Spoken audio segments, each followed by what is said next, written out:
Hey guys, welcome back to my channel. कैसे हैं आप सब लोग? होप सो आप सबकी भी सीयूईटी की तैयारी काफ़ी अच्छी चल रही होगी।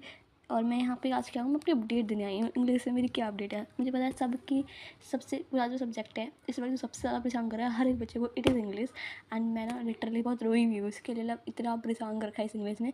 तो मैंने सोचा कि यार चलो let's see where what is the level. आपको पता है, मैंने ना पूरे सब्जेक्ट को 3 जगह डिवाइड कर दिया।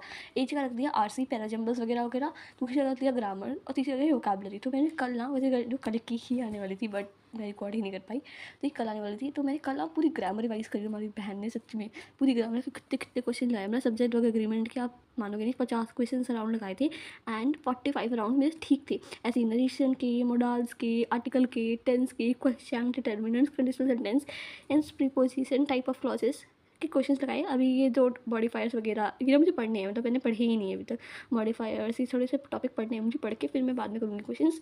हाँ, तो ये टॉपिक्स प्लस मैंने इससे पहले ही नाउन, प्रोनाउन वगैरह जो छोटे छोटे टॉपिक उनके कुछ क्वेश्चंस लगाए थे। एंड मैंने देखा कि मोस्टली मेरे ठीक है, मतलब अगर मैंने टेंस के 100 क्वेश्चन लगाए हैं तो उसमें से 90 क्वेश्चन मैं ठीक कर चुकी हूँ। ऐसे एब्सोल्यूट एग्रीमेंट के मैंने अगर 50 क्वेश्चंस लगाए हैं तो 44-46 क्वेश्चन मेरे ठीक है। सिर्फ है ना, प्रिपोजिशन के अगर मैंने 50 क्वेश्चन लगाए हैं तो ऐसे ही 44-46 क्वेश्चन मैंने ठीक करे हैं। तो ग्रामर का लेवल तो काफ़ी ठीक है, क्योंकि ग्रामर की ज़्यादा आती भी नहीं है। 7 से 8 क्वेश्चन और मैक्सिमम 10 क्वेश्चन आ जाते हैं ग्रामर के। और इवन मैंने एरर डिडक्शन के फॉर्मेट में मोस्टली करी है, क्योंकि एरर डिडक्शन में ज़्यादा आता है और ऑप्शन वगैरह आ जाती है, मैचिंग वगैरह में आ जाता है। तो इस वजह से इतना काफ़ी था कल पूरी ग्रामर, मतलब पूरे दिन तुम्हारी मैंने ग्रामर करी, सुबह से शाम तक, रात तक सिर्फ ग्रामर करी है।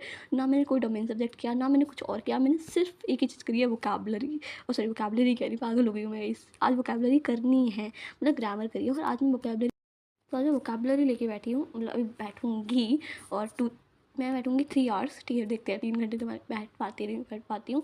और मैंने बहुत सारी वोकैबुलरी पढ़ी तो बहुत सारी है, लेकिन आपको पता है कि हम जितना पढ़ते हैं तो चीज़ हमें रिवाइज़ भी करनी होती है। और मुझे बहुत दिन हो गए इनको रिवाइज़ करे हुए, तो मैं आज रिवाइज़ करने की सोची हूँ। मुझे पता है सारी वोकैबुलरी तो मैं रिवाइज़ नहीं कर पाऊँगी, बट जितनी भी मैं रिवाइज़ कर पाऊँगी देखूँगी कि उसमें मुझे कितनी याद है। वैसे तो मेरा 70-30 रूल होता है, मतलब अगर मैं 10 में से 7 वोकैबुलरी ये मुझे तो याद रहती है, 3 वोकैबुलरी भूल जाती हूँ। तो 3-3 करके ही बहुत सारी वोकैबुलरी है जो मुझे याद रहेगी। तो मैं उनको लिखने वाली हूँ अलग जगह पे, जिससे मैं उनको बार बार पढ़ के याद कर सकूँ। क्योंकि गाइस वोकैबुलरी में ना सबसे ज़्यादा इंपॉर्टेंट, किसी से ही पूछ लो, एनी टॉपर या किसी भी अच्छे कॉलेज में जो हुआ है, वो यही बताएगा वोकैबुलरी जितना ज़्यादा नया पढ़नी ज़रूरी है उससे ज़्यादा ज़रूरी है पुरानी इन्हें याद रखो। क्योंकि आपने पढ़ लिया पर आपको याद ही नहीं है तो कोई फ़ायदा ही नहीं है, ठीक है। तो बस वही करने वाले हैं। तो हाँ, this is the whole thing. Hope आपकी कैसी तैयारी चल रही है मुझे, और होप सो अच्छी ही चल रही होगी।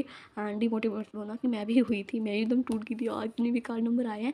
बट आई थॉट यार मैंने रिवीजन ही नहीं करी सच्ची में। मैंने ग्रामर को ना जनवरी में पढ़ा था, जनवरी में फर्स्ट टाइम मैंने नोट्स वगैरह बनाए थे तभी पढ़ा था, कि मुझे बाद में नोट्स वगैरह ना पढ़ाने पड़े।